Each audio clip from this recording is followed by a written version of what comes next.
Yes. Perfect. Perfect, perfect, perfect. Very, very well. Big welcome to you all for this bi-weekly Sunday stream. I think it's looking out already great. I see a lot of people from US that are writing. Please do write where you're from, even if I don't recognize it right away. Remember, I'll still rewatch this and I'll definitely check out where you guys are all from. So right from the start, I want to focus the stream maybe around the Putin speech that he gave. I think that will give us a little bit of a context.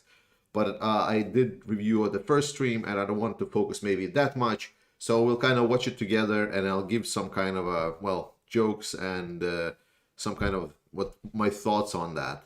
But I also want to answer my questions, and we'll see if we're going to be able to fit it within 2 hours, or maybe it's going to take a little bit longer.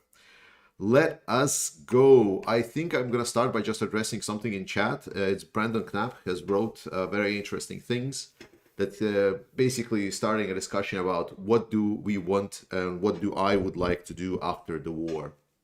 Obviously, we didn't want this start in the first place, but after the war, I think the biggest thing on my mind, if I would to keep this channel going, would be actually, yes, probably starting some kind of a small business or using the money from YouTube to maybe open some kind of a, like rebuilding or resale of like heaters and so on, with maybe trying to keep the profit margin at a lower cost and try to supplement the rebuild of Ukraine in that way. So there are plenty of ideas that I had in my mind on what to do, but right now we're not completely clear when the war is ending. I have some people that I know of that would like to invest some money, so I don't think that getting some kind of money to start off would be a problem. I'm not sure if I think when it comes to rebuilding a country, a more organized country charities will do the major lifting. I think our job will be just to, focus on maybe the smaller issues which don't get noticed as much. But that is a little bit too early to say. There's still a hard winter ahead for us, so let us strap in and get all the support to Ukraine as we can. Clap for Ukraine, yes. Perfect. Take a vacation in Crimea next summer. Definitely. Actually, I'm not sure if like I'm expecting there's a lot of new people to join up, but I'm hoping you all know me that because you joined this stream right away. Is that my actually history with Ukraine for me started with Crimea. I visited essentially a year before it got annexed, and that was like my first visit to Ukraine, period. And it was the interesting part. I'm actually just gonna do one small thing just to adjust. Yes. Sorry. And there we go. Perfect. Now I can see you guys all because I moved chat just a little bit closer to me because it was on the other side of the screen, so I had to look away to hey from Denmark. Hey from Denmark as well. There we go. Danish flags. There. So from Denmark to Denmark. Yes. Shares ups, but not under Russian occupation. Yeah, but I don't think there will be Russian occupation for very long. Dennis is from Crimea. Cool. I actually didn't know. That Dennis was from Crimea. Nice to know. Yeah, Crimea is a sad story. I think from us in the West, like the saddest part is that we just let it go and slip so easily. Rick Cummings, keep up the great work. Aloha from Hawaii. I would love to visit Hawaii at some point. I mean, like Hawaii is a very, very common thing for Danes to visit. Like at least in my surroundings, I know that a lot of Danes go to university exchange. We have a university exchange period, and it's a big discrepancy for me when I was living in Latvia and when I came to Denmark, because in Latvia people wanted to exchange for some kind of studies in universities where you get, like higher grades, better education, to get some kind of prestige, clout. And in Denmark, people, yeah, I just want to pick Hawaii because it's, well, Hawaii, man, like You know, it's pretty good. So there's very warm attitude towards Hawaii, at least that I know from the student, from my time as a student in Denmark. But I haven't been there yet. Would really look to get there at some point. I mean, US generally is on bucket list. I really want to do the, how do you say, like maybe couple of 2-3 months and just drive either throughout US, Canada. But it's a big plan, and I mean, we'll see. We still need to rebuild Ukraine. Gotta find time for that one. All right, so let's start some of our topics. I'm really happy to see you all here. So the first question I think that we should discuss is what's next? What's next after Liman? I'm hoping you saw my previous video. If you have not seen it, I really recommend it to you. Let me just open Deep State here, just so we have something before our eyes. And then let me jump in and just switch it to English. I know some people asked, what is this? What is the site that I'm using? Guys, it's right here at the top corner. It is stated that it's Deep State. The address is deepstate.live. You can save the link. Oh, I forgot the last letter. Sorry. There we go. So it's deepstatemap.live. Use it if you want to follow. They're actually quite good, because sometimes I would do a video and then I would know that certain parts have been taken, and then I would go back in and they already somewhat updated it. At least they put the area in the gray zone. You see, like this zone that is between the blue zone is controlled by Ukraine, and the in the white, like a white colorless zone, is a gray zone. And I just realized that in incognito mode I cannot do the coloring. Okay, plan B.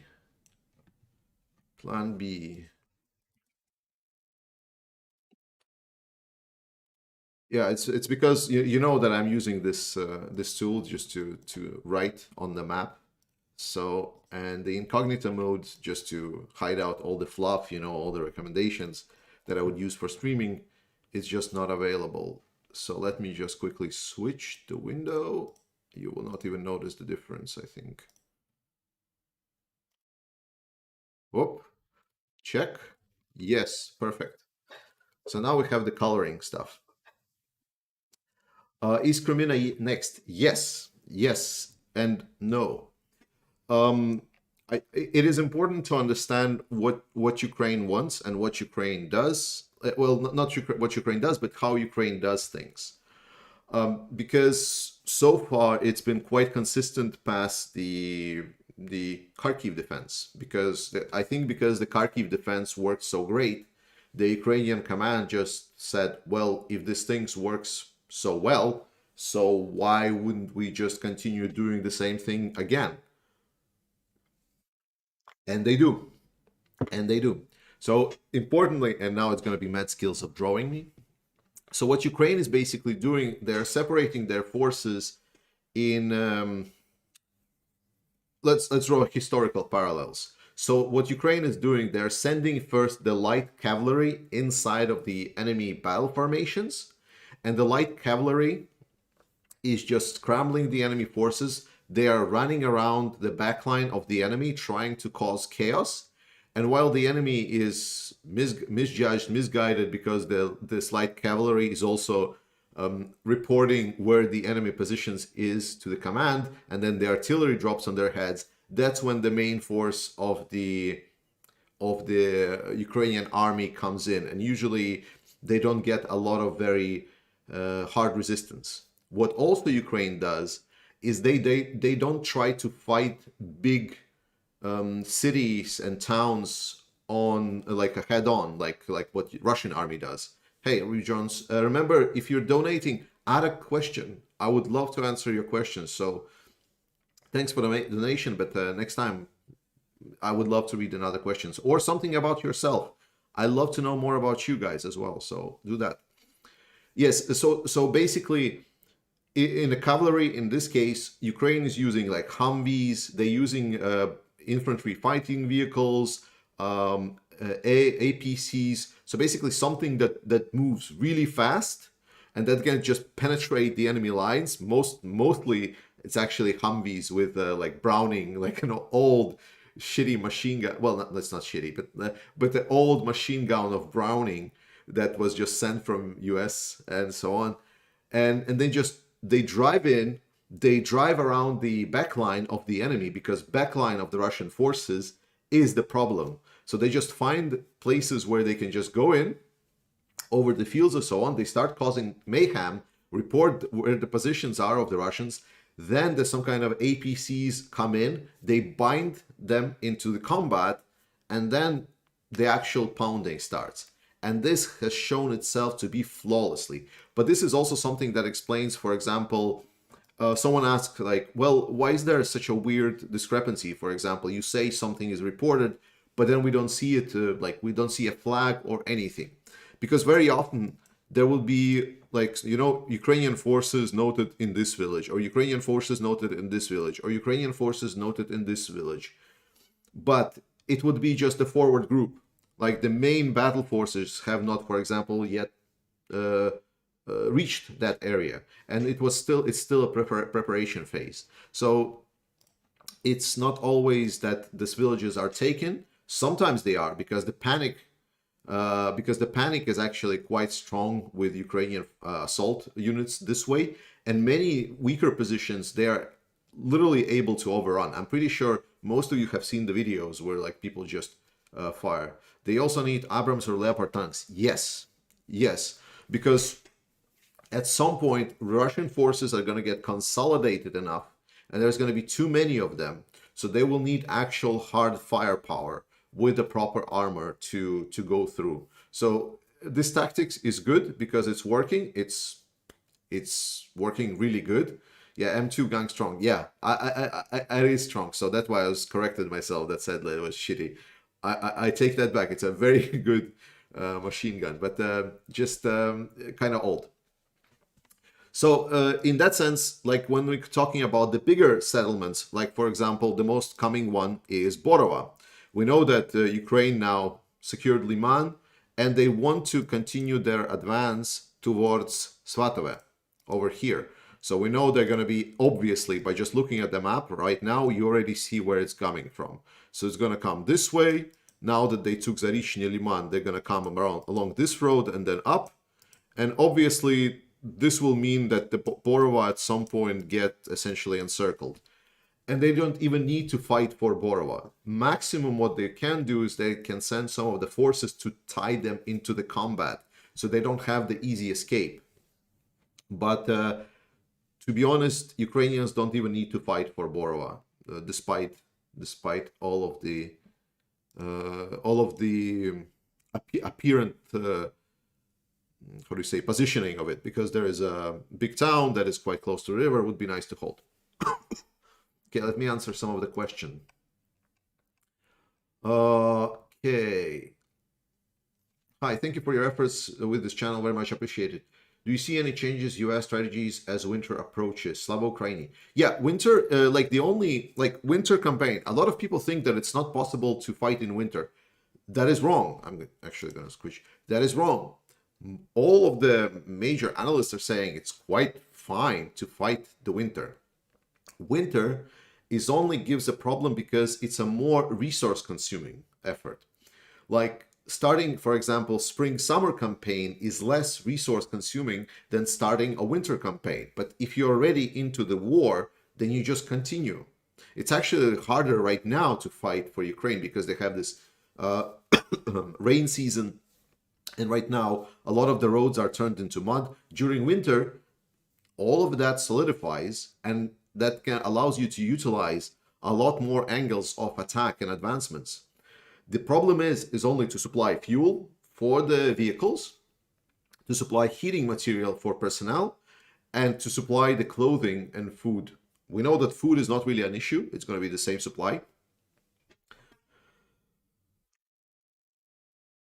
But heating and clothes, already we see reports that Ukraine is getting prepared. Like EU is saying we're going to send the warm equipment for the Ukrainian troops. It's going to be hundreds of thousands. So Ukraine is coming into this winter campaign.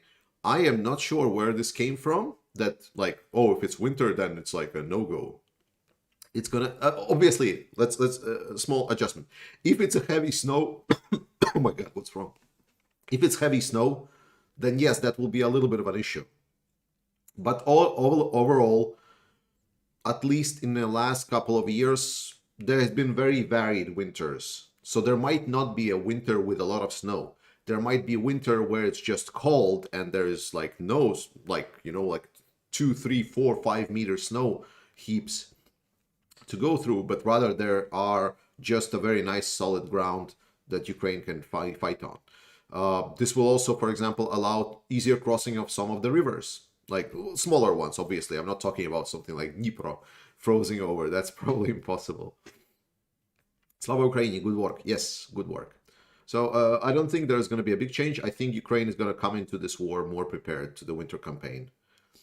How will Liman falling affect supplies to the south, such as Kherson? I think it's two different directions. Liman was very important for the east flank, but I think the fall of Liman just creates a big strategic problem for Russians. If there would be no Liman, like let's try to think about this way. So Russians right now are going to have some reinforcements in the form of mobilized, and as much as we like to shit on them and say that they're complete garbage, it still is a lot of bodies that can do damage. Not a lot, but still can. And these bodies would, for example, come to supply to Kherson. Like, for example, all of them would start building bridges over Dnipro River and then see if Ukraine has more missiles than Russia has bodies. So basically, right now, because they need to defend around past Liman line, the Luhansk area, they need to dedicate new resources there. So that means they cannot support Kherson grouping as strong. That is just the game of resources. So right now, for Russia, it's the same situation that happened to Ukraine. Because Russia is attacking, they need to throw all the new resources into the meat grinder, into the advancing forces of Ukrainians, because they do not have the time to essentially prepare those resources. And that's why we're seeing them being sent. I'm actually sending hi to the 7% people that said that Putin will not send newly conscripted people to the front lines. You were wrong. But good try. Good effort. I still love you. Okay, let's go. Next question. I like that you have a watermelon on your picture, Harry. Kherson region is very known for their watermelons. It's one of the kind of like local export. So that's why there's a lot of memes in Ukrainian society about watermelons and how they're linked to the Kherson Oblast. Would it be a good move for Ukraine to make a big push for Berdyansk or Mariupol ASAP before more troops arrive from Russia? No. Every video I underscore this. There is a lot of forces that are accumulated in this area, essentially towards Berdyansk and Mariupol, and that is an issue, right? That is something that Ukraine really don't want. So far, Ukraine has been attacking places where Russia was saying, okay, this place is less relevant for us, therefore we are not going to defend it as hard. Or in the case, for example, as in Kherson, it was just a very nice trap that Ukrainians made and Russians just fell for it. So they just abused that one. It is not the same here. This area here, this is where the Leopard and Abrams and the major supplies and actually, you know, firepower, like to the superior firepower, this is where the strength is needed. Because there is a lot of forces, or maybe, you know, like threaten some other places so that forces get dispersed and then maybe sent towards Luhansk, Donetsk area, and then work it out from there. But right now, Ukraine has an angle. They found the weakness inside of the Russian defense on a strategic level because they thought that they need to secure Crimea the most, and Ukraine is abusing it. And this will cost basically the Russians the whole Luhansk Oblast. I don't see them holding it. The mobilized will not be able to hold. We already see reports that as soon as they come in and actually find out what the war is like, many of them are just running. Like, there is a problem of having a lot of mobilized force in your army. The problem with the front is that if it's long enough, then there's going to be parts of the front line where they're going to be supplemented only by mobilized forces. And this is what happened in Kherson. We saw that attack was coming, and like Kherson was very, very strongly fortified position because there is so many forces on relatively small area of land. But even that small area, when Ukrainians started attacking from all of the forces, they were able to find some gateways. But only because as further they went into this Kherson area, the more dense the Russian army essentially became, the less, the slower the process of advancing has become. If it's going to be just a huge, like 1,000-kilometer front line, that half of it was going to be manned by the mobilized personnel that had maybe a couple of weeks of training, Ukraine is going to find those weak points. They're going to exploit those weak points. And we all remember that right now, Russians are basically building maybe 1 to 2 layers of defensive lines. This is something we saw so much in Kharkiv region. So Russia can say, okay, now we stabilize the line with all mobilized, and then Ukraine just pierces through and then goes and from the inside starts attacking all the amazing VDV or experienced forces elites from behind. Well, as much as there is not that many elites anymore. So there's a lot of problems with a lot of the mobilized associated. So it's not as just like, yeah, we have the body count, there we go.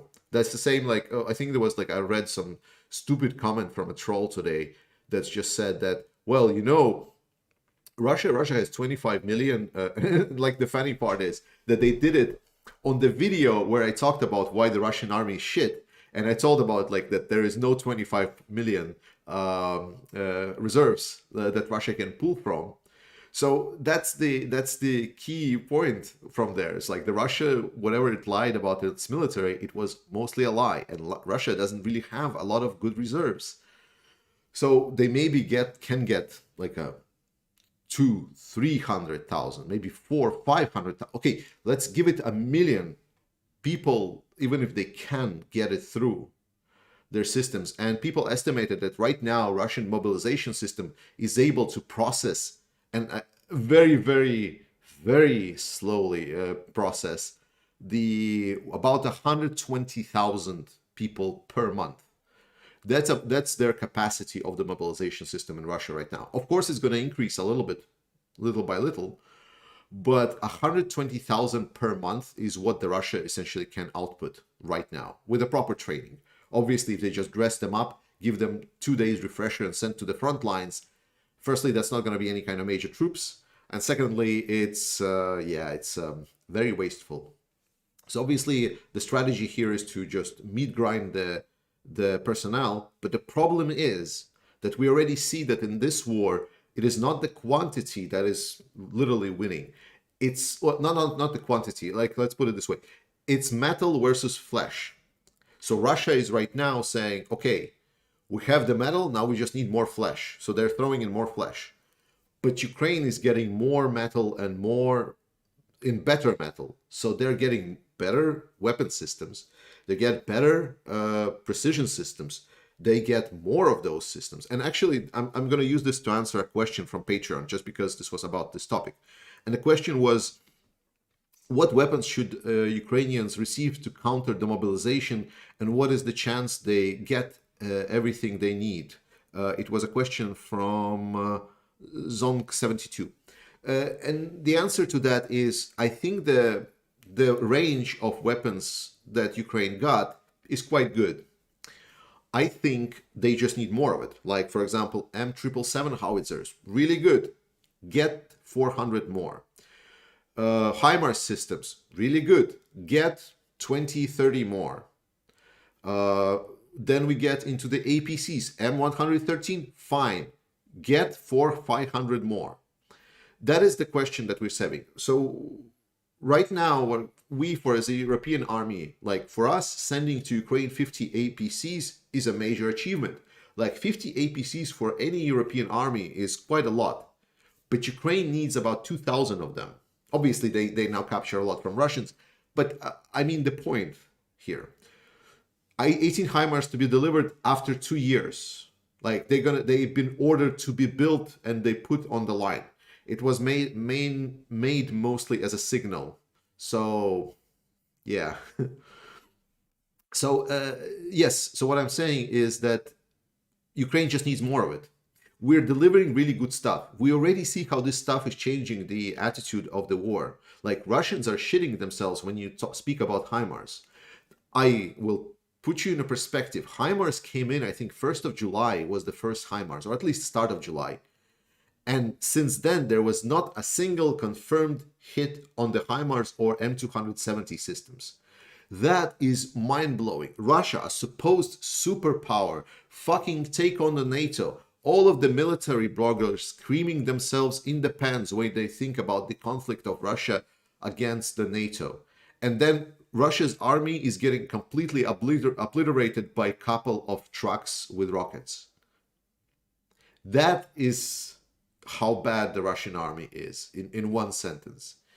It's just, yeah. Quist, fuck Putin. Yeah, tack. So, yeah, I don't think the problem is with the weapons. I think the problem is the number of the weapons. Now, if we're talking next step, like how do you make Ukrainian army transition from being this weird post-Soviet hybrid NATO army, then we're talking about the qualitative improvements, right? The main definitive part of the NATO army is that we are smarter. We're able to talk to each other, and we're able to send and receive data from all over the battlefield. So better intelligence, I know a lot of that is right now supplied by the allies, which is fine, but Ukraine would need those capabilities on their own if we are looking to get, yes, and I'm going to exactly touch on the air power. So that would be the nice system. And then the next step towards transitioning towards NATO-style army is the air power. And I'm going to explain why. So a lot of the shit that the Western powers are getting for not supplying Ukraine with good enough and large enough amounts of equipment is that we don't have it. The war that the NATO alliance fights is not the war that Ukraine is fighting. Western forces doctrine states like that a lot of ground targets that needs to be removed, and the air targets, so air superiority, is pretty much the definitive red line that goes through everything. Basically, if you boil down the book that I read about now, the Western military doctrine, is you get air superiority and then you win. That's in a nutshell. Because all of our anti-air capabilities, like for example, Stingers, like someone asked, like, why is Ukraine supplied with Stingers? Because Western anti-air is not ground-based, it is air-based. And that is the main thing to understand, that main bulk of the might of the Western force is in the air assets. It's a variety of air assets. It's the combined like squadrons, like bomber runs with fighter runs and so on. It's a lot of air reconnaissance and so on and so on and so on. Like if you look, for example, the invasion of Iraq, like, and how it started, there is a whole visualization on about this air war that was happening before, and that was a masterpiece. And you can watch, I think it was one of the videos from Laserpig, where and if you aren't subscribed to Laserpig, I recommend you. It's highly entertaining. So what started, like, basically the Iraq campaign started basically with air dominance, and then they continued with slow and steady ground combat, where they just eliminated whatever was in front of them. So the ground army of NATO doesn't really fight in this artillery warfare, because there is no artillery warfare at that point, because all the artillery of the enemy is already gone. And getting Ukraine to that stage where they can get air superiority is actually, I think it was Annie March. Oh my God, I'm going to mispronounce the name, right? Give me a second. I don't want to mispronounce the name. So just a recent video, basically, I think a couple of days ago or even yesterday, was made a Annie Markey history. There we go. the name of the channel. Yes, I'm gonna link it in the chat, the video. So there is the link to the video, to the channel, link to the channel, and then the latest video is 1 day ago. It's a video about what Ukraine needs to win, and they talk. This guy, the Australian guy, that is like a mill blogger, he talks extensively about the air assets and so on. And for Ukraine to get to that kind of air asset superiority, well, it's not a short way, and we shouldn't expect it within this whole campaign or war that we're gonna have. So that will be kind of the next steps for Ukraine to get. But the short answer is more stuff. Send more stuff. Like someone asked me, like which tanks should Ukraine get, Abrams or Leopard? Any tanks. Just send tanks. That's it. There is no difficult answer. Ukraine is already winning, which they just need to win more. How do you see a winter campaign recapture Luhansk proceeding? What the important targets? What problems must the UAE overcome? Oh, I don't have a. I should have made a clip where I discussed the map of the strategic elements about this, but obviously the strategic elements. Let me switch to the stream camera. So let's jump back to the discussion about what's after Liman and so on. So everyone, I hope by this point, knows that Svatove is the next target.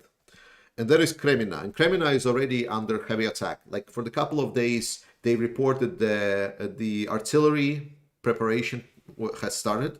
So they're already hitting the Russian positions in Kremina. But Kremina is very closely supplied by Lysychansk and Severodonetsk. So most probably what we can expect is that Kremina gets sieged, and then they should be cut from this road, from support from Lysychansk, Severodonetsk.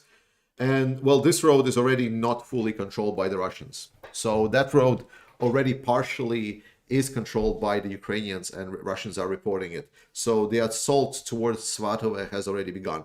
I think it's just the forward troops of the Ukrainians that we talked about, the light Humvee machine gunners. But we should expect that Ukraine is going to advance quite fast towards Svatove. But I mean, fast has been basically the name of the game for Ukrainians.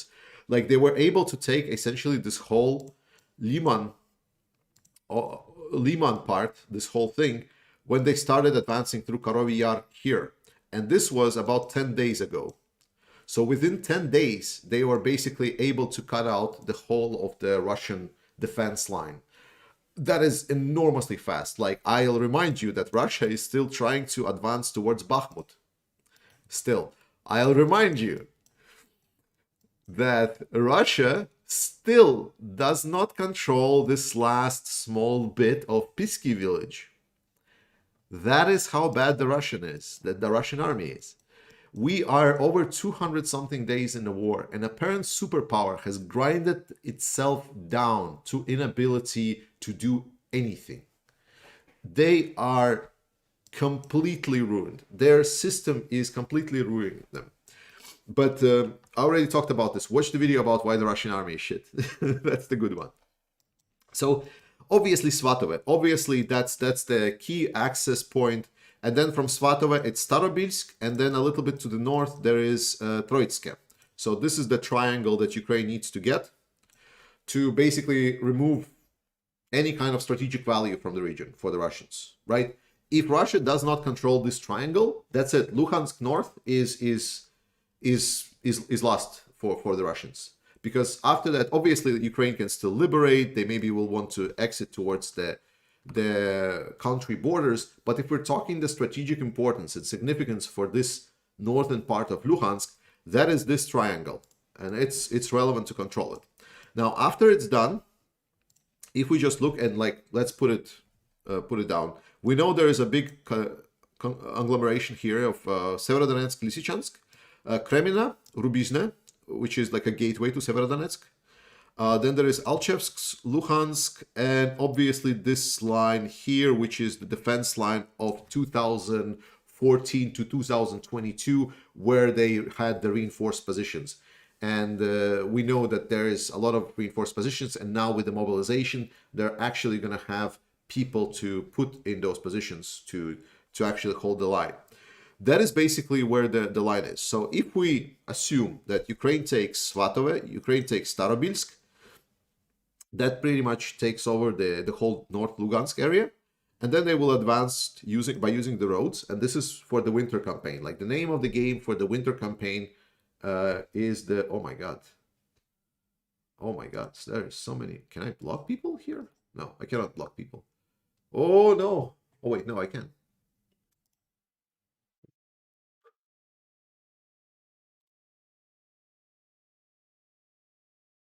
Yes, perfect. I need to get some moderators actually. I think my channel has grown big enough that I think we need moderators.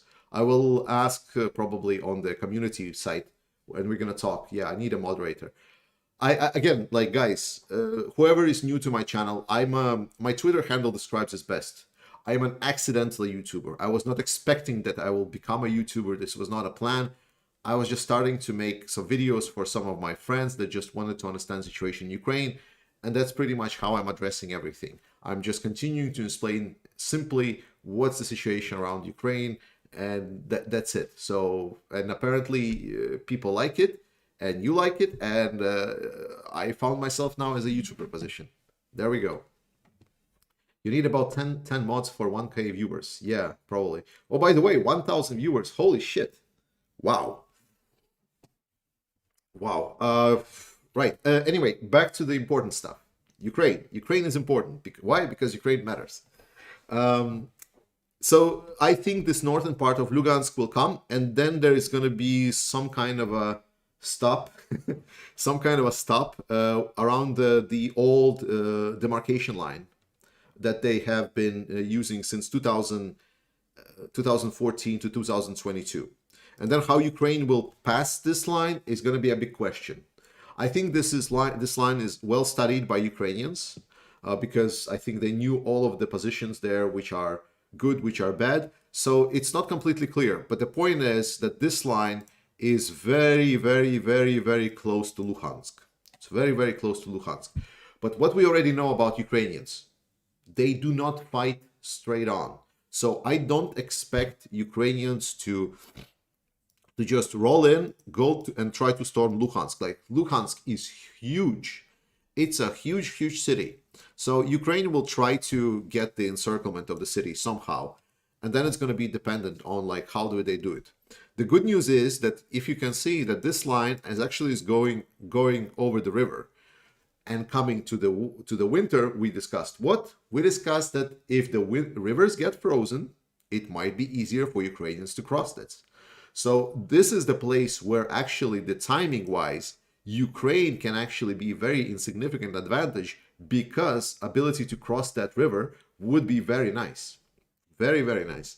So again, not a military expert. We will see what people say once we get it, but we should get news about how potential battle plans for Luhansk might be after probably capturing of Starobilsk or Svatov. Oh, probably the Starobilsk wouldn't be still captured, but at least there will be an advancements towards it.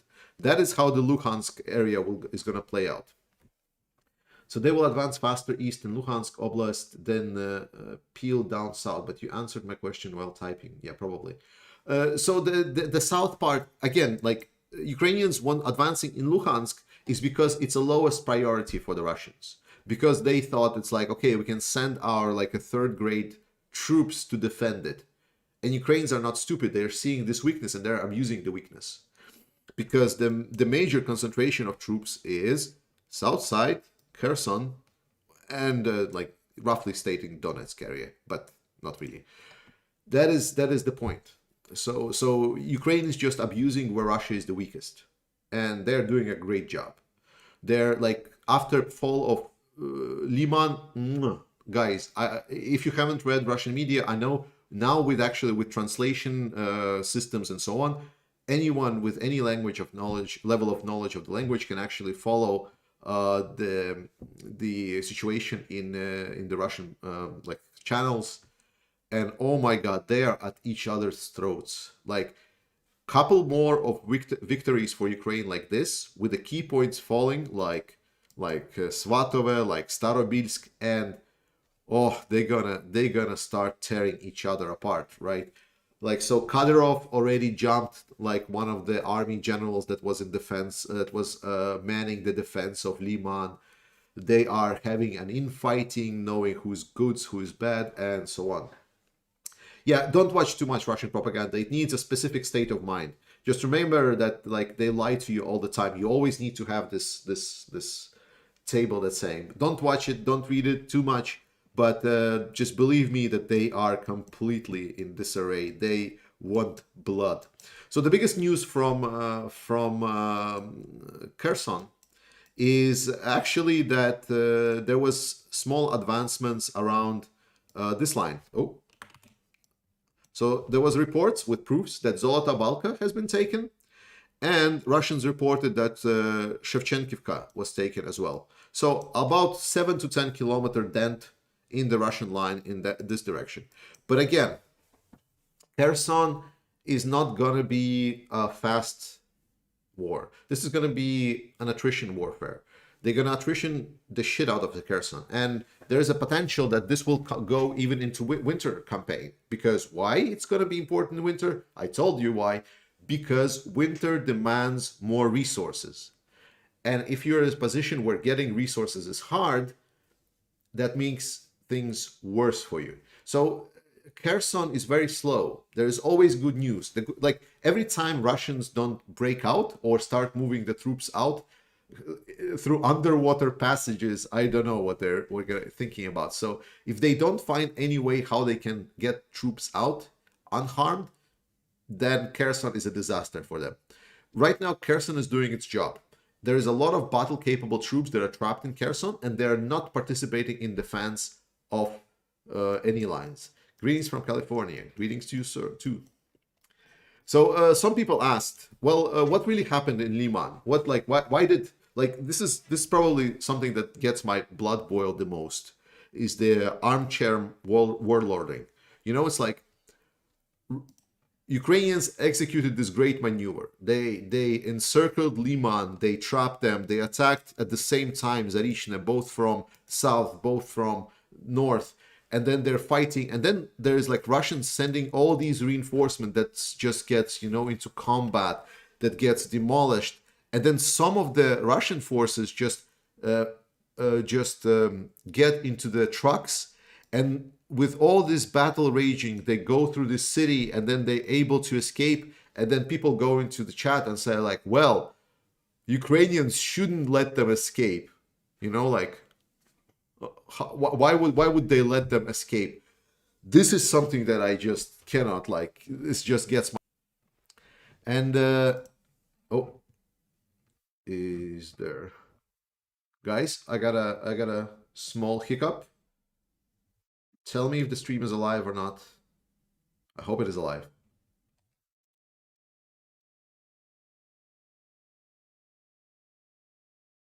It works. Perfect. Wow. Sorry, it's just for a second there, like the OBS just kind of like whoop. Okay, wow. So yes, so that's the problem that I'm having with a lot of the people stating like Ukraine executed Liman excellently. I actually think with Ukrainian situation, it's even more relevant for them to let people escape, to have this narrow path where like they are shooting at all of these orcs fleeing in the you know, like civilian vehicles because they don't have enough army trucks, just trying to get the fuck out as fast as possible while getting their ass blasted by the artillery and Ukrainian AT systems. And then also leaving a lot of their equipment behind in the city, because again, in Liman, we're getting a lot of footage. It's a plethora of presents that Russians have left in this area. There are many equipment, vehicles, trucks, whatever left in Liman. But because Russians felt the pressure that the situation is collapsing, so they needed to escape. Now, if they would be trapped inside of a cauldron, like the inside of encirclement, then they would not have any other option but to fight. So I think it is, and then Ukraine would need to essentially fight against the forces that would be determined to fight to the last man. On one side, it's nice, but then on the other side, like they could have just hidden inside of the cities that would take time, that would take, you know, like really big effort. And now Ukraine got a lot of equipment. So it's not like getting people completely trapped is not a more major victory than getting them out while leaving all the equipment behind. So there are benefits to both, because now Ukraine just took Liman without needing to fight any kind of urban combat. And we all know urban combat, not very good for attacking force. You're doing good, Slavo Ukrainian. Thank you. Very, very, very nice. Key Hansen. I actually remember you asked questions. Very, very good. I love it. Yes, so that is Liman. So that is the Liman. That is the situation that we're going on. I will have a video update probably tomorrow. I'm on my vacation week, so I will be able to dedicate more time to making videos. So this week, there's going to be more videos coming, which is good news for you all guys. And I'm going to see which kind of bigger video I would like to do now that I finished with my Russian army video, because that was, whoa, I really put effort, like, because I needed to learn about stuff. I wanted to simplify things, like, you know, like you read something about it. It's like a 50-page document, like describing some stuff. And then how to tell it like within reasonable amount of time without putting like too much fluff on it and so on. And I still have problems with that. I'm still sometimes just repeating myself way too much, but I'm working on it. That is the situation of the map. So let me switch back to the camera mode. Hi, hello to Italy. Yes, I wanted bloody revenge for Ilovaisk. I mean, Walter, like there has been a very significant revenge for Ilovaisk. Like, I'm not sure if you're following any kind of Russian, well, not Russian, but Ukrainian Telegram channels that are, you know, like focusing on this war, gore stuff, like the bodies and so on. But in the past couple of days, they've exploded. The number of like dead Russians that were trying to flee, but then they just got splattered. It's enormous. It's like it's hundreds and hundreds. Like they're showing the road, and like along the road while they're walking down, there's like a vehicle. There's like 5-6 Russians just lying dead. Coming next vehicle again, like 4 or 5 Russians lying dead. More and more and more. It's like hundreds of them just along the one road. It is enormous. That was a bloodbath. Like the pictures that are like sometimes like it's kind of cool and interesting to watch at the Russians getting obliterated. Like there was this video about one guy just being exploded, like he was running away from something, and then like a big ass, like I think 777 shell with a high explosive just landed like on top of his head, and then it was like such a big fireball that there was like no guy left after that. So at that moment, that gets kind of like, yeah, Russians are getting kicked, but like when you see these hundreds of bodies completely desecrated, yeah, not as pretty. Like not something I would advise watching for anyone that is weakened to the stomach. No news from Ras Azeri border. Do you know why this is when compared to borders having queue? Ras Azeri, do you know why this is when compared with other borders having queues? Well, Russia has tensions with Azerbaijan a little bit, but to be honest, I'm not really following. I don't really follow. Can you link some of the nice Telegram channels? Okay, I will make some kind of post for this, like for the people that like gore and stuff. Can you give any color of the actual percent of support for Russia in Luhansk? I don't believe it's 0, but also don't believe it's over 90 like Putin claims. I mean, not completely sure that I understand the question. Like people in Luhansk or something. I mean, it's all occupied territory. It doesn't matter what kind of support they have. Like, I don't really understand the question. It's a territory that's been occupied, and like, if you are pro-Ukrainian, you're getting sentenced to prison, or you are being sent to the torture chamber for 8 years. I am not completely sure how would you want to measure that, or like, do you expect there's like a statistics agency that just found it? It's very hard to tell, and there is no real data, but it's an occupied territory by a fascist regime. That's what anything that you need to know about that situation is that it is just an occupied Ukrainian territory, and it's going to come back to Ukraine. Aaron Garcia, thanks. Thank you so much. Okay, let's go to the next talking points that we had. I already talked about how Ukraine fights. It's a very cool technique that they found out with the light cavalry style that they used. Very nice. I explained why Ukraine is not a NATO army and the difference about why the NATO armies are fighting with a lot of air dominance in their doctrine. Ukraine is far from that. They do not have the fleet of their older Soviet aircraft, and they don't have the pilots, and they don't have the systems and infrastructure to support NATO-style fleet. Yeah, I already talked about the Russians being at each other's throats. It's hilarious. I talked about the part of the question from Zonk72, and I'm gonna come back. Because there was a couple of more. Why do you have Danish flag behind you? Because I live in Denmark. Um, then yes. Okay, so the question is: everybody talks about German arms deliveries, but what about other Western European nations like France, Italy, Spain? So France, Italy, Spain have been known to supply stuff, and they've been doing it well because they are not as big. Maybe France, in economic powers in Europe, there is less pressure on them overall. But we know that France, who's supposed to be the second kind of weapons exporter in Europe, one might say, they have been, well, they mostly also focus on good like helicopters. I know their helicopters in France are pretty good. I know the ships that France is building is very good, but both of them are kind of not very helpful. But what they've been good at is they've supplied Caesar artillery vehicles, which was pretty good, and they supplied it quite fast to Ukraine, exactly when it was needed.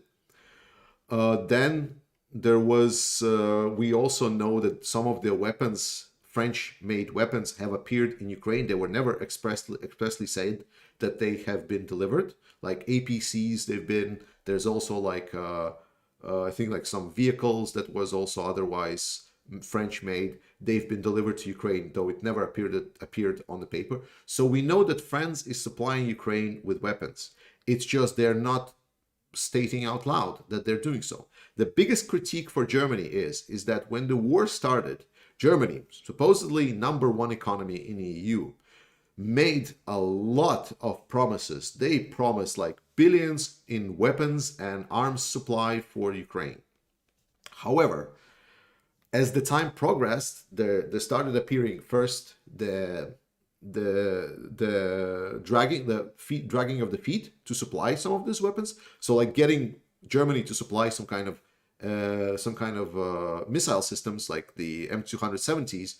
It also came with a plethora of experience. If you remember, once they were announced, they said, "Oh, we're going to be able to supply the M270s." It was the Mars systems, the German-made variant of the M270. They said we're going to supply it only in December, starting December, and it was I think July or something, because we need to change software on them. That was the situation. So, and whenever there's like a discussion of some kind of weapons delivery from Germany, there's always someone coming out publicly and making excuses why it cannot be done. And instead of like, providing like, well, we're going to try doing this up, we're going to try to speed up, it was always the excuses of like why it should not be done, or why it should not be done now, or why it should be not done, etc., etc., etc. So the pressure and the shit that Germany is getting is not that it's not helping Ukraine. I've already expressed my position. I think Germany is doing a lot. Germany is helping so many Ukrainian refugees. It's enormous. I know a lot of Ukrainian countries do, Poland the most, but Germany is doing quite a lot. It's helping a lot of Ukrainian civil sector. It's sending a lot of money. So it would be dishonest to say that Germany is not helping Ukraine. What is it getting shit for is because they made so many promises about what they're going to deliver to Ukraine, and then they did not follow up on those promises, or came up with all these major excuses for why this happened. And the major shit that Germany is obviously getting is the Merkel time politics with regards to Nord Stream and relationships with Russia. Period, because it was a lot of things that Germany used to build their economy, used the cheap gas from Russia that was basically subsidized from Russia to build their economy and become one of the biggest economies in the EU, which is okay. But they also put the whole continent in the situation that they are dependent on the bloody dictator right now. And instead of standing right now to say, right now this is like a question of our ethics and moral systems of the European Union, and they're still coming out with these talks. Yeah, but this will cost us so much, and it will be a hit for our economy. Like, we've been building this major economy for 30 years, but having one bad winter is not acceptable. That is why Germany is getting the shit. Not because it's not supplying the weapons, not because it's not doing enough. It's doing more than enough. I think it's dishonest to shit on Germany all the time. France does not release all of the weapons sent to Ukraine. Last week, French ambassador not Kremlin. Yeah. That's what I said. The France does not release. And I mean, after the first Ramstein, there has been like period. What has been delivered to Ukraine has been quite silent. But many of the countries, how many things that are produced in certain countries has started appearing, like Spanish stuff, French stuff, and so on. Less so German stuff. Feather William, the reason I was asking about root troops in Luhansk was because it looks to me analogous to Vichy France in World War II. I wasn't simply implying any support for Ukraine. Glory to Ukraine. Yeah, probably. I'm not familiar. I'm not a war historian. I'm not that familiar with Vichy France and setup in World War II. I'm sorry. Glory to Ukraine from India. Wow. Thank you. India is not a frequent guest. I always see India as looking out for its own interest and stating that European conflict is not India's problem. So it's very heartwarming to hear that it's also a thing that you follow there. Thank you. That's what really matters. All right.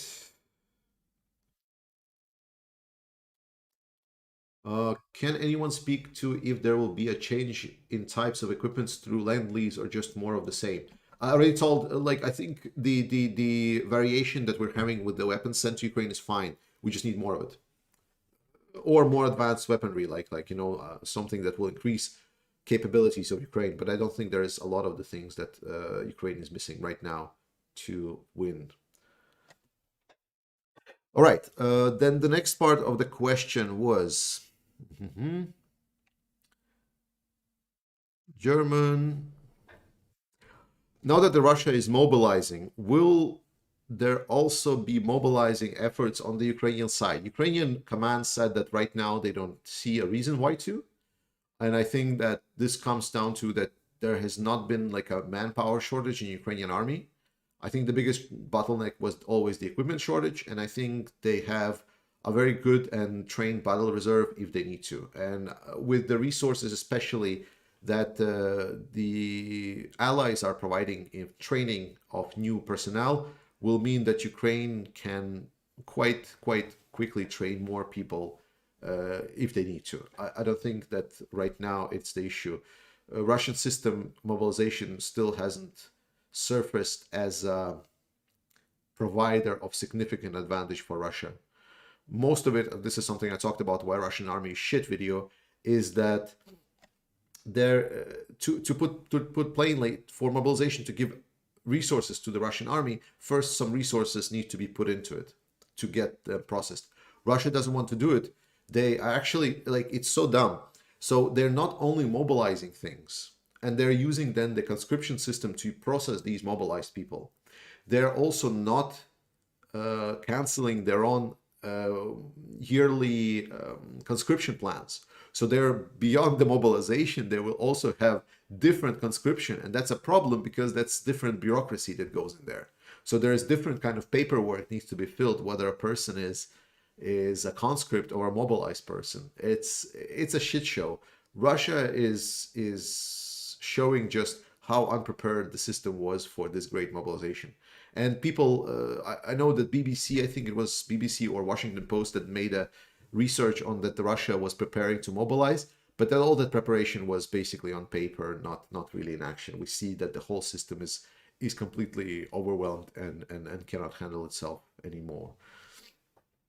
Uradeos, we're talking more and more about new training bases. One in Poland, I think. Do you think there is still more people that needs training at the stage of war in Ukraine? Yes. Absolutely. This is what Ukraine is missing the most. Like, this war that Ukraine is waging is really much heavily dependent on a motivated and capable infantry.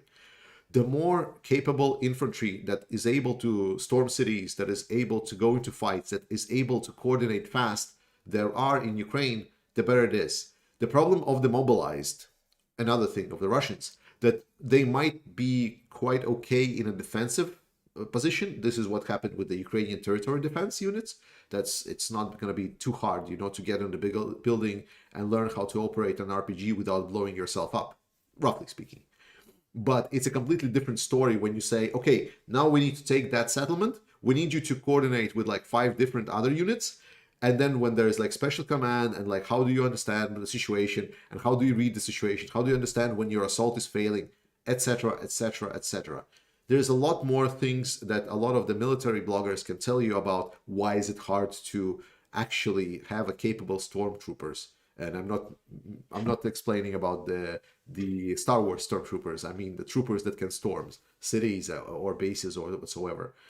And those are really required for Ukraine. So Ukraine needs at least like a couple of brigades of additional forces for sure at the current rate. But with new mobilized troops, maybe the scale should increase.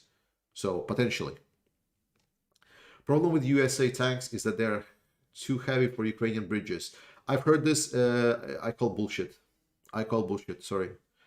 I've heard this argument. Oh, they're too heavy for Ukrainian bridges. Yeah. Doesn't matter. It's shit. It's like just let them go one by one or something. I don't know, or reinforce the bridge. It's a problem that can be found a solution for. Like that doesn't mean that they shouldn't be delivered.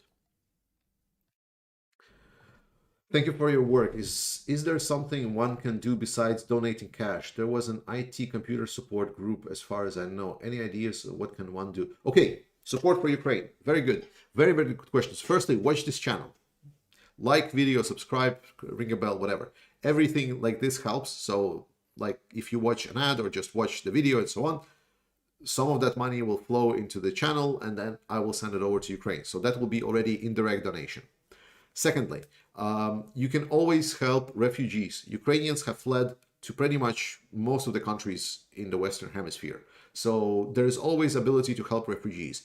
And they're always in need of some weird things. Sometimes it's as simple as like, finding someone who can translate. Like, for example, I live in Denmark and it's quite hard for Ukrainians to understand Danish. So I'm just there, for example, to come over and lead their rent agreement and explain to them what the rent rules are and when do they get money from. So something like this helps a lot for the Ukrainian refugees. Then there is obviously the way to work with some kind of a local support center. There's plenty of centers that's been organized. I do not recommend working with the big charities such as like Red Cross and so on, because a lot of them is complete garbage. So donation, thank you for donation, yes. But besides donation, there's plenty of things to do. Like translation of texts, as I explained, is very relevant for the refugees. Just showing them around is very good. Some of the refugees were looking, how to, for example, move. Like, so I know people that been like, fixing bicycles, they're like in Denmark, there's bicycles as a common transportation method. And they've been just getting cheap bicycles, repairing them, and then distributing them to refugees. So there's plenty of things to be wary of, but it's just following up.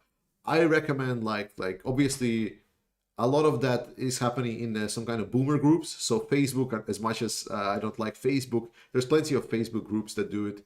But otherwise, yeah, just coordinate. If you can just maybe I will make a post with how one can support. I actually think I should. Let's do that. I'm just gonna take that and I'm gonna make a separate post and gonna talk about this, how to touch on it. Is it true that Ukraine has a contact with China to get help in case of nuclear threat? And if it is, do you think it has any relevance text for your work? Slava Ukraini. Maybe. I mean, like, it's not in China's interest to get world destroyed. So maybe. I'm a pro translator near Odense. Can you put me in touch with organization to help me to have translate to English? Okay, so it's Onze Kommune. Like it's actually Onze Kommune. They have about 3 people that are working with Ukrainians. They're completely short-staffed.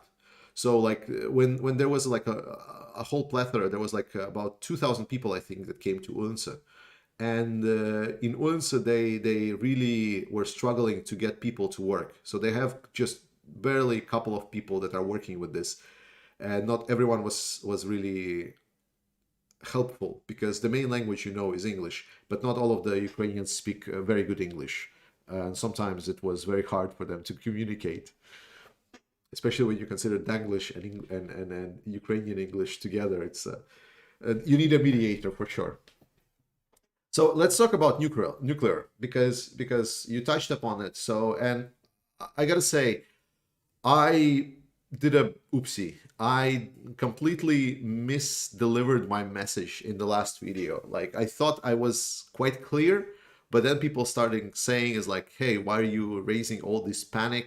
Why are you being so defeatist in your rhetoric? And I was like, was I defeatist? Like, I don't know.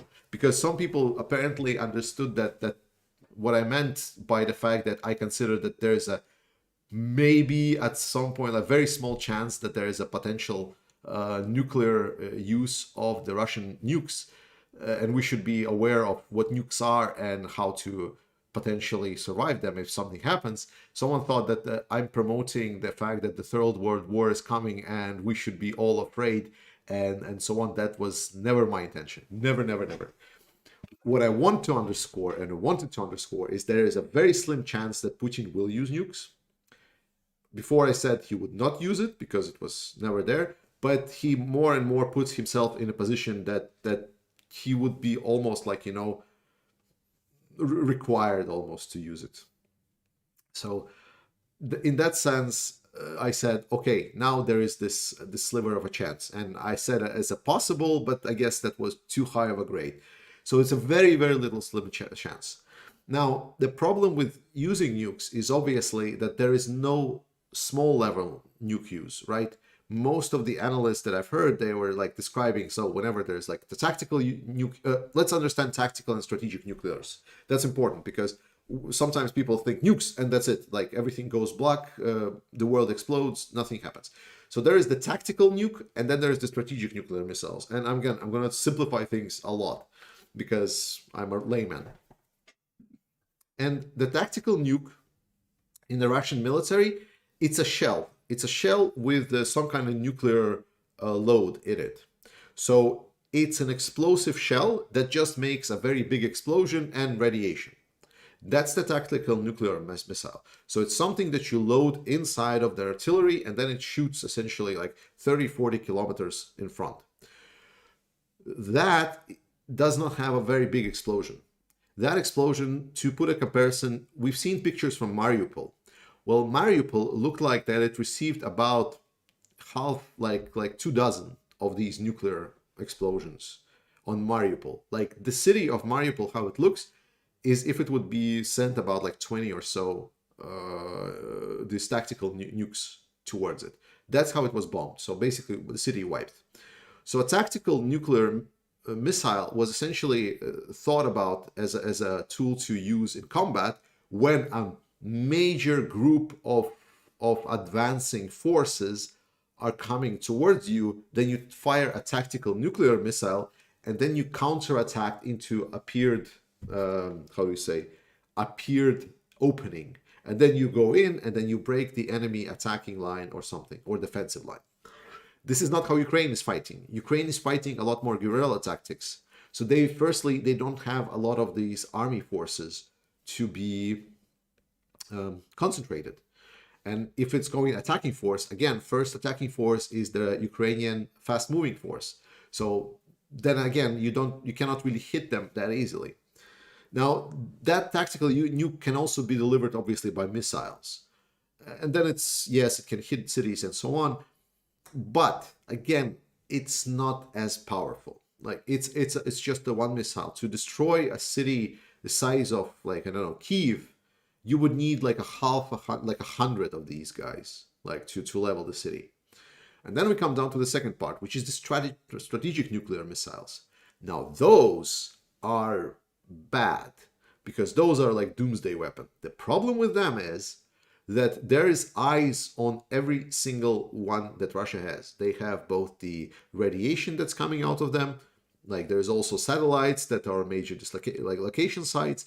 There's following very, very thoroughly. Like we knew that US intelligence, for example, was able to find out that the Russia is going to attack Ukraine before anyone else. They were sounding it to the whole wide world that Russia is going to attack Ukraine. Yet, right now, we can be pretty sure that Ukraine knows very well where all of these nuclear missiles are. The problem with strategic ones are once they go into the combat mode, there is no so when the nuke kind of exits the launch facility and then it flies in the atmosphere, then it detaches and then just the elements are just flying on the ballistic trajectory. And it's pretty much almost impossible to get them off that trajectory, like to intercept them. So it needs to be intercepted while the missile is still gaining altitude. So that is the problem. So the earlier missile is intercepted to launch, the better. And once the Allies and the West receives a notification, hey, there is a strategic nuclear force of Russia getting on standby and about to launch missiles. Once the missile is launched, it's a split-second decision to essentially intercept it. And the worst case is there is no telling where it flies, because to understand where the nuke will fly, you need a proper, or you either need to receive the coordinates to yourself to know where it's going to get launched, or you need for it to travel some kind of a trajectory so that ballistic trajectory can be built. That is a problem. So that means that the West and the US are under pressure that Russia, if it will engage in a strategic nuclear force that can wipe cities in Ukraine, technically, once they start preparing to launch, there is no telling if they will fly to Ukraine or they will fly to West. So at that moment, they are going to be basically high alert and preventive strike. And I'm very, very certain of US military capabilities, mostly US because they do, but I'm hoping there is some countermeasures in Europe against this possibility as well, to maybe then target the Russian potential launch sites and intercept those missiles. So that is the point that I wanted to make, that there is very little chance for nukes working out for Russia. Russia would become a complete pariah.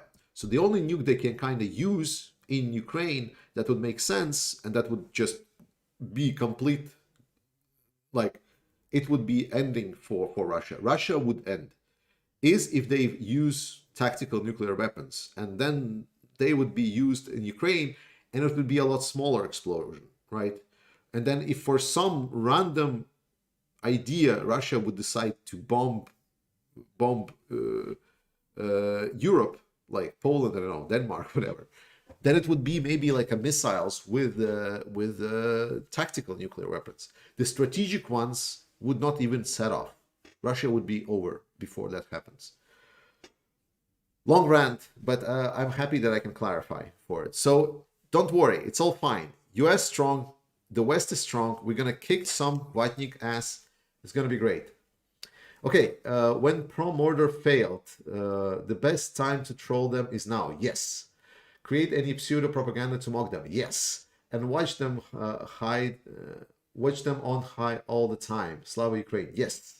Good job. Yeah, troll the Russian Vikings. I agree.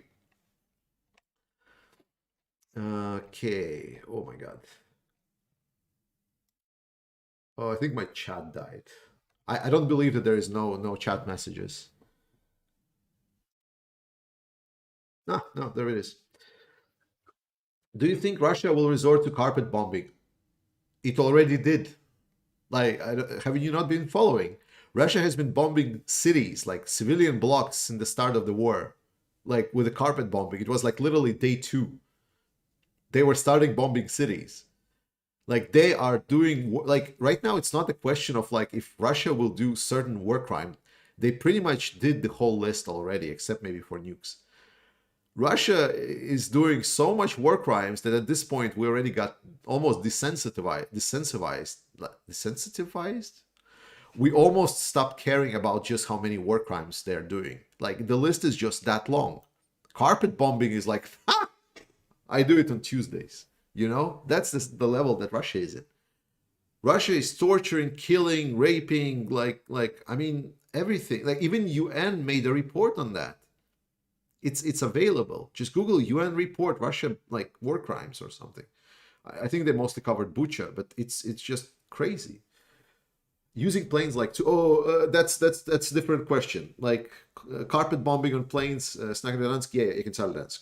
Det er stadig ikke på den bedste niveau, men jeg skal have min PD3 i det kommende måned. Så yes, so yeah, so the problem with planes is that Ukraine has a pretty good anti-air system by this point. The strategic aviation would not make it to Ukraine. Also, why? Why would they need it to do? Like Russia is one of the biggest fleet of missile launchers, and I think a lot of their army is based around launching missiles. I don't really think that these planes can do more damage. Also, they couldn't even make it. Yeah. So no, I don't believe that these planes would do anything. We're not in the Second World War anymore. All right. Didn't they find mass grave and torture chamber in Izium? Yes, they find torture chamber pretty much in every second city they enter. So it's just like the West doesn't pick it up all the time. But if you follow like Ukrainian Telegram channels, that's like every second city the Ukrainian army enters, there is a torture chamber. It's just a common practice. The Ludus, yeah, okay. Yes, perfect. I'm approved. If Danes approve that, then it's good. Yes. Yes.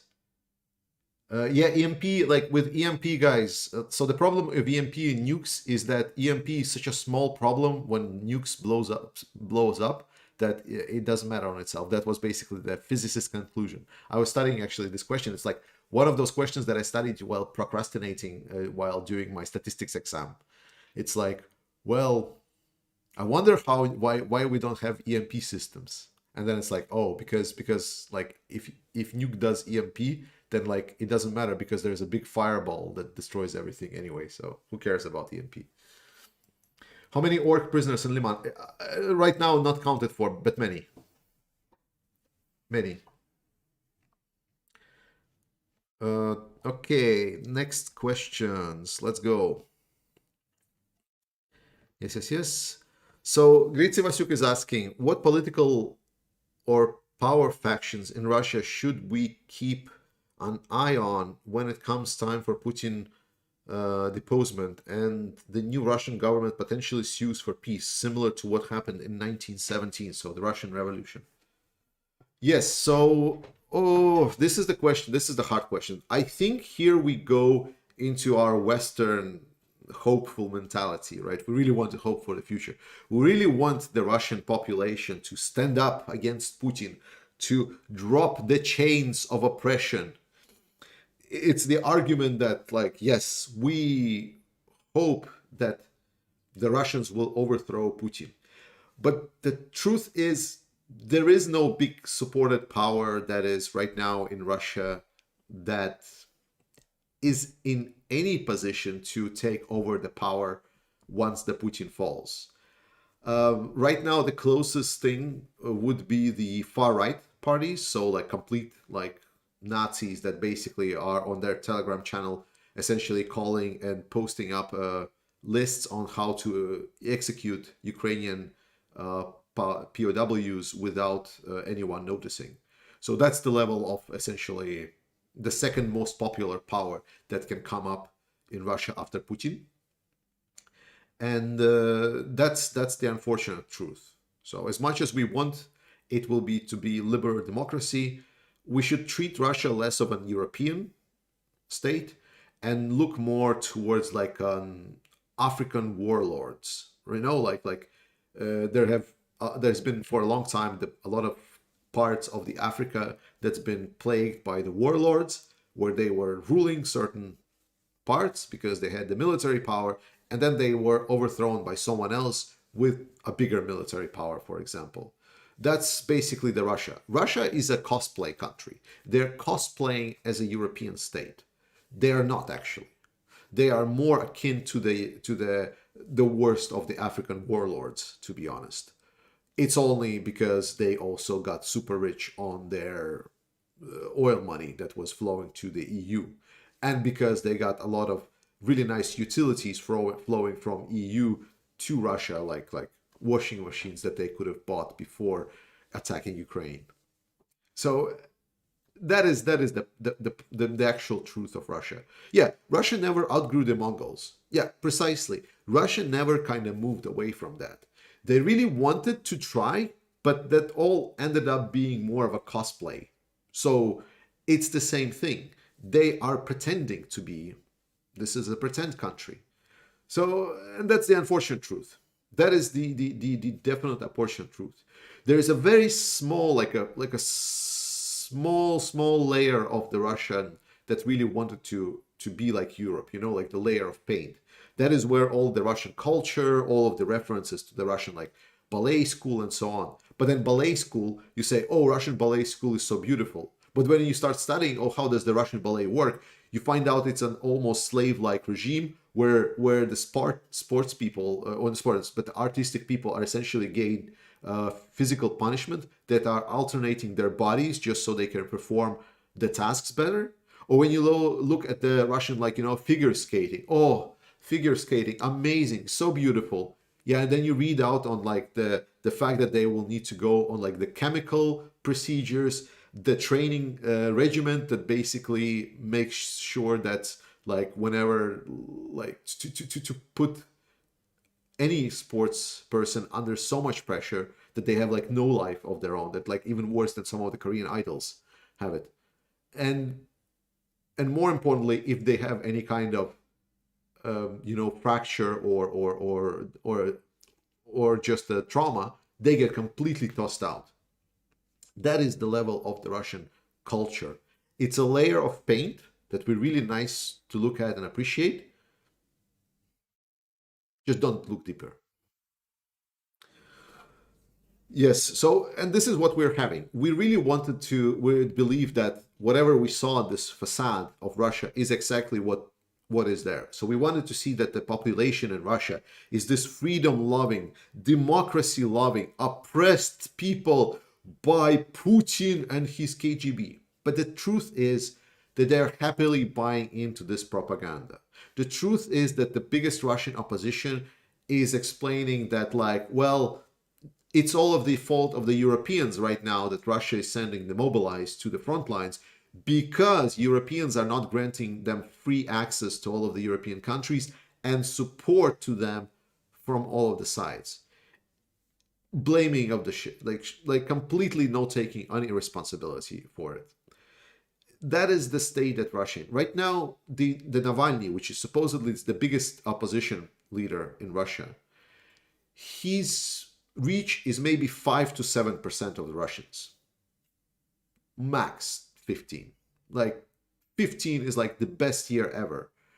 He does not have any kind of chance. And they had plenty of polls that were independent, that could, and someone said like, oh, but you cannot do the check in the authoritarian regime. Yes, you can.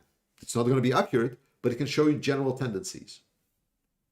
Especially when we're talking authoritarian regime, when questions are phrased not against the authoritarian regime, but like some general, like, do you think that our support for the Russian forces Russian military is good enough? Do you think their ration in the army is sufficient enough? And then they would instantly say, yeah, we need to send more equipment to our Russian army. That is already indirectly stating that, like, yes, this guy supports whatever Russian army is doing. Because if the argument would be he does not support, then just by the nature of this ability states as like, yeah, I should have said probably that the Russian military right now is a dictatorial power or it's a corrupt regime. I think they should be good enough with what they have, or like we should send less. there are ways to ask questions, and the questions have been asked. And that is the unfortunate truth about the Russian. Can there be an uprising? Yes. History has known different uprisings. Do we know any leaders that can lead such an uprising and bring Russia to the liberal democracy without becoming another authoritarian power, just different color?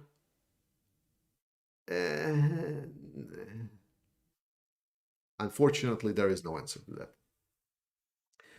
That is the problem. And I already stated that I think Russia should become a parliamentary democracy, not a authoritarian one. They should not have president. They cannot handle authority. Chechen special forces in Ukraine. Oh my God. The TikTok forces. Oh yeah, Ramzan Kadyrov. So the Ramzan Kadyrov has been like giving so much shit to everyone in Russian command. That's like, oh wow, did you know that like all of these commanders, they don't know how to command, but I know.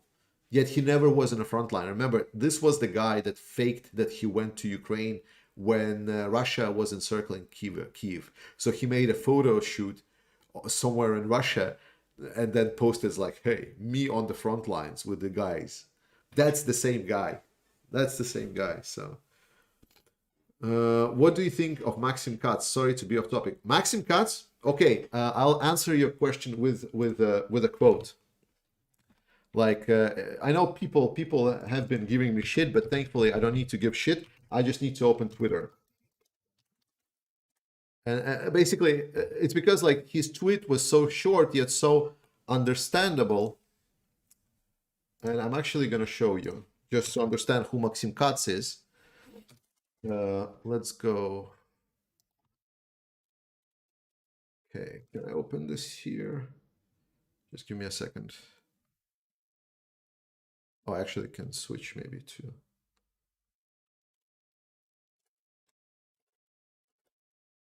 Hello?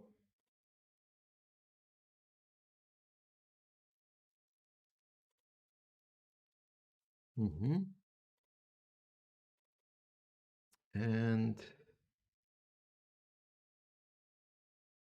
is it this one? No? No.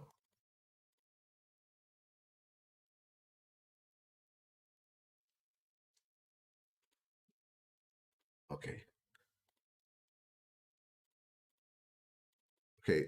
Yes, now it's on. Perfect. I'm gonna switch and so Maxim Katz, a Russian opposition Город Лиман politician. мало чем был So известен let's до just 2000... like to put it shortly, like there's nuance in the Russian opposition. I don't want to get you bored with this. So Maxim Katz, he has 1.51 million subscribers on YouTube. He's running like a YouTube blog channel. To put it in a perspective, I will put it. So we know Navalny, the biggest Russian opposition. When is your next podcast with guests? I don't know. I've never made one. I only talked with Starsky, but it was his invitation, not mine.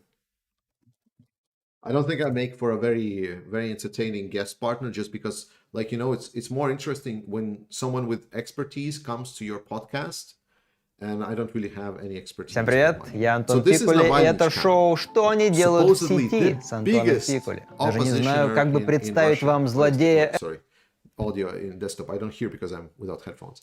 So the biggest opposition channel in Russia, and it has 2.97 millions. So just half of it is this one guy. So this one guy has just half of what the biggest Russian opposition leader is. And this is a whole team, actually. So this guy has tweeted. Oh no! Oh, of course, Twitter. Twitter. Okay, I will switch to the private Twitter. Unfortunately, Twitter doesn't allow. All right, so Twitter. Where is it? Yes, there we go. So this is the level of Max Katz that we're talking about. This is the shit. Like, I hope you can read it. Like, I will make it larger just so it's more obvious. This is basically the level that we are when we're discussing the Russian opposition. This is a tweet from 2nd October. It's the problem of everything. Like, whenever there is like some kind of pressing matter comes, like at some point some shit is gonna start flowing out, and that's the problem that I'm having with Max Katz. Like, I can talk about it more deeply, like explaining why he's wrong, whenever like taking apart his videos, because in his videos, like, he's making so many arguments. Like, for example, in his last video, he was criticizing people that were stating that once the mobilization starts, then people will rise up against Putin. Except he was the same person that said that.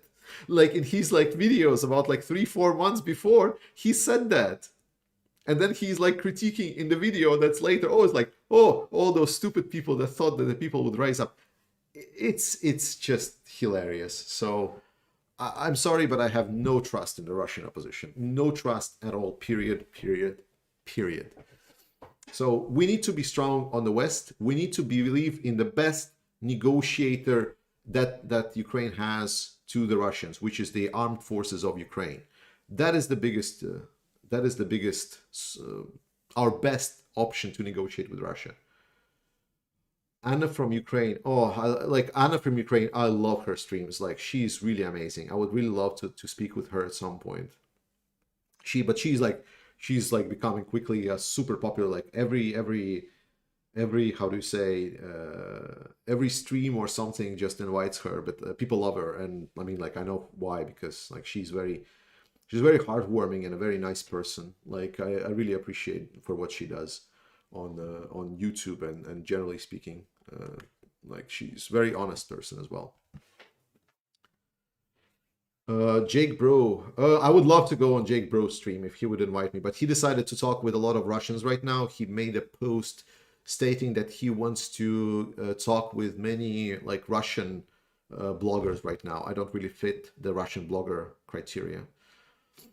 I think he talked from with what was it called, the Russian dude, streamer. Yeah. What do you think of dissident Russian YouTubers like Zach the Russians or No Fuckers? I watched some of them. There are positions that I disagree. I find it hard personally for myself to listen to them a lot. But I think because they're bloggers, they're also a little bit freer in what they can express because they're not in the political game. But then again, we also should not expect from them to change anything. So I think they state more or less good things. And I think they have some good ideas on what Russia should look like. I'm just very sorry that they don't have any political clout in Russia, that they could have influenced anyone. So they're like a dream of us, what we would like Russians to be, but they're not. Except they're not what the Russians are. Vlad Vexler is super good. Like, I would love to speak with him, but I'm not a very how do you say? I'm not a very deep philosophical speaker. Like, like, I'm a data guy. I'm a nerd. I'm good at speaking things bluntly and directly and practically. I think like that's why a lot of people like my channel. At least that's what I read from comments. But with philosophy, it's always hard for me. I love listening to philosophers though. So I'm just afraid that the level of our discussion would be, like an ape with a human. So I'm just completely uneducated in the area of philosophy and construction of proper thinking concepts to be able to sustain conversation on the proper level with Vlad. What do I think about the recent Latvian elections? I think they showed the best how shit Russians are. Because there was Latvian elections, no one cares about Latvian elections, but they're very telling. So Latvia is one of the countries where post-Soviet Union breakup, one of the largest majorities of the Russians were. And for the longer time, for the good like 20, 25, 30 years, there was just one pro-Russian party that was dominating the chart. It was very hilarious because like all of the Russians that were left, and there were like about 25 of them, 25% like that left of them in Latvia, they voted mostly for this party. So the party would always top all of the ratings, all of the elections. They would get like 20% or so on, sometimes over 20%. But they would never be in a coalition government because no one else wanted to work with them, because no one from Latvians don't want to work with Russians. That's just how it is. And then this war started, and this party leadership declared that, well, we do not support the aggression of Russia into Ukraine. So that's our position. Immediately, immediately, half of the party broke away, and it said like, okay, we're making the same party, exactly the same party, even the symbols are similar, but we do support the Russian invasion into Ukraine. And then now the election came in, and this party didn't even make the 5% barrier. I'll mind you, the party that was topping the leaderboards for the past 25, 30 years of all the Russians, suddenly the party doesn't make 5% entry barrier, and doesn't make it to parliament. And then the party, obviously, that makes to the parliament is the Russian party that states, yes, we support the Putin regime, we support the invasion to Ukraine. That is the most selling ones. Like, that is literally, oh no, the bot, it's come back. I really need moderators. So that's what I think about shortly about the, oh shit. No, I deleted the wrong guy. No, Keith Hansen. Yes. It's because the chat moved. Okay, did I hit it this time? Yes. Perfect. Who is responsible? Oh, that's a good point. So I did a brainstorm with a guy that I know of. So the destruction of Nord Stream pipeline, and it didn't make sense for me. It's like, why would Russia destroy Nord Stream pipeline? Like, what is the reason behind it? Like, because it doesn't benefit the West. Like, who cares if the Nord Stream pipeline is there or is it not? Who gives a shit? But for the Russians, we actually find what makes sense. I've heard like some of the Russian opposition leaders describing like it's they wanted to make an example for EU to fear so that the Russia can destroy other pipelines, and it was like the most completely stupidest argument I've heard about this ever. So what the actual thing that makes sense, we think that inside of the Kremlin there is tensions. We think that there is, like, what Putin is doing is war. There is some kind of factions inside Kremlin that are fighting for power. So they are looking to essentially how to get back to the business as usual with the West, like get out of Putin, how do we end this war? And I think this was just the all bridges burned approach, because the pipes that got blown up, not only those were the main pipes going around Ukraine, they were also the pipes that would allow basically quickly to turn on the gas profiles. And we know Putin has been fighting oligarchs for a while now. Like the random deaths from the windows, people falling out of the windows, is kind of telling. So I think it was a message to the internal party that really wanted to come back to the business as usual with the West. And because now there is not going to be any money, because there's not going to be any gas going through these pipelines, right now there is no chance for them. So it's like, you will not get back even without me. That is Putin basically trying to protect his back. He's getting paranoid. I'm pretty sure about that, because that's what dictators do when they lose wars. So slow mode. No, I don't want slow mode. Why would I slow mode? Like you're asking all these amazing questions. Why would I slow mode you? Do you know more quotes or phrases in Lithuanian? Last and the only one was hilarious. I will ask some of my Lithuanian friends. I don't know many. Don't seem your value short. Nerds that absorb a lot of information are very needed. Yeah, I know they're very needed. I'm just saying I'm not the very entertaining or, how do you say, suitable for a good conversation with Vlad.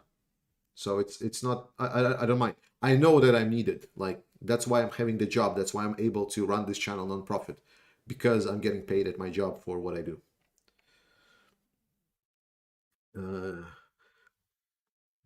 It's okay. We love the synergy of two personality, yin yang. I don't understand what you're talking about. What personalities? You are pragmatic, not a nerd. Uh, I would argue, but fine. Okay, Russian opposition movement have been diverse, including all kinds from young YouTube bloggers to military inside saboteurs. Ukraine Euromaidan movements is useful model. Yeah, like whenever Russian opposition is gonna do something similar to Euromaidan, that would be the day when I would be like, wow, Russia has changed 180 degrees. Like Russian opposition and Euromaidan is so far away from the concept of each other. It's not even in the same ballpark. Like what? How do you put them in the same sentence? Yeah, it's like Russian opposition is so far from Euromaidan. Holy shit. Any reports of Russian Republican Army? Yeah, they posted something like they did some hacker attack from inside Russia, but I think that was it. And like the best part is like about inside Russia. I remember that. So there was a channel, like a Russian blogger, and his name was Inside Russia, and like then he left Russia right now because of the mobilization. So now, now he has a channel that's called Inside Russia, but he's outside Russia. So it doesn't. I'm not shitting on the channel. I think people enjoy his content. He's quite big actually, but it's just ironic. But where will Russia get blood money for its war and economy? Pipelines and destroyed oil embargo will enact in December. Yes. Yes, that's a very good question. I don't think there is an answer to this. Russia has enough, essentially, saved up money to last. The war was, the counting was for 2 years, but that was before mobilization. Mobilization is a big expense multiplier, like huge. So now it's going to get a lot shorter. Russia doesn't have money and enough money to run this war essentially for years. They don't. I think I know that Vlad Vexler lives in England. That I never put Vlad Vexler into. I was talking about Russian opposition. I mean the political opposition. I don't mean like people with different views on Putin's Russia. There are plenty of. I also told this about the Russian YouTubers. Like a lot of these young YouTubers, they're spreading a lot of this voices that are Russians, and they are more liberal in their worldviews, but they are not representative of the political situation in Russia. I'm talking about the political opposition. Yes, so yeah, so now with no money, Russia will be running very short on money very fast. And oh boy, we are gonna see what they gonna end up with, because I think Putin was trying to essentially say, okay, we now annex these territories, but we're gonna end the war, and then say to the West, go talk with Ukraine and make sure Ukraine ends the war, and then nothing happened. So that was the dumbest decision that Putin made. Like he is like, he is so fucking dumb. Like I love it. Like everyone paints him so smart, but he's actually so predictable in his actions right now. And like the best part is like he's so old. Like he looks like a crazy grandpa. I really wanted to listen to the speech, but we're quickly closing up to the 2 hour mark. Like so, we're not gonna have enough time to talk about this. Maybe so I'll have to probably maybe make a reaction video separately, and then we'll talk in the comments section. Greetings for Germany. Greetings to Germany. I said a lot of good things about Germany during this stream, so don't shit on me anymore. I love Germany. Germany is great. Germans are amazing.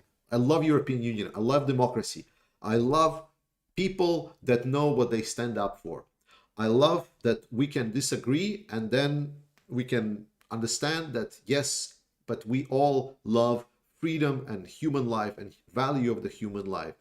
And I completely despise all of the people, and I'm not sure how to I even approach them when there are people that are protecting some Putin's regime, which literally aims to destroy any kind of human dignity, freedom, value, to put ours decades, if not centuries back in development. That I will never understand. How despiteful to the freedom of the human nation that we have grown through major bloodshed on our European soils. The freedom that we fought, the freedom to express ourselves, to have thoughts and not get those thoughts dictated to us. How people living in this society can still allow themselves to express that this society should fall and they want to build a fascist empire. And the worst part is, us as democracies, how are we still not shutting down these talks? Because one thing is disagreeing opinions, but when our core values and our rule-based systems are threatened and abused, that is when democracies should stand up. And I will never accept people that want to ruin it all. So, yeah. Disagreement is fine. And I love people in Europe that disagree with me. I love disagreement, but there are limits. I will mercilessly delete and ban anyone who is a Russian shill. I might be one of the few, but I really think NATO should attack now. Do you think we should involve other armies in Ukraine or let? I think NATO can easily attack, keep this conflict within Ukraine, but I don't think we have the political class that would agree with this. I would be fine with NATO going to Ukraine, not go in Russia proper. At least close the skies, get air dominance to Ukraine. Don't go itself, just shoot down. Pew, pew. I don't think it would lead to the World War III. But I understand people not advocating for it. So don't get me wrong. Like, that's my thought, but I would not. I think there might be counter arguments to what I say, and that's good. Internet Research Agency. Yeah, that was like the troll army where the Russian, I believe, right? That was where the Russian troll army started. I'm Canadian, so I won't be able to. Yeah, okay. All right. Well, we are actually slowly aiming down towards the 2-hour mark. This was an amazing stream. Holy shit! I'm very, very sad that we were not be covering Putin's speech. I think there's a lot of good things to talk about there. Should we maybe do another stream this week because I'm gonna have this week off, or maybe next week? Maybe we can do something about it. Let me think, guys. Okay. I'll definitely already promise that this week we're gonna have a lot more packed. This is my vacation week, so I can actually dedicate myself to do some more stuff this week. Maybe we'll do another stream midweek. Yeah, sounds good. Perfect. Thank you so much. Thank you so much for being here. We hit new record. We were over 1,000. This was amazing. This was really good. I think the questions were excellent. We're going to talk about moderators. We're going to get moderators to get all of these sex bots out. As much as I love some sex action, I don't think that this my chat is the right place to do so. And maybe bonk some vatniks. That's very important.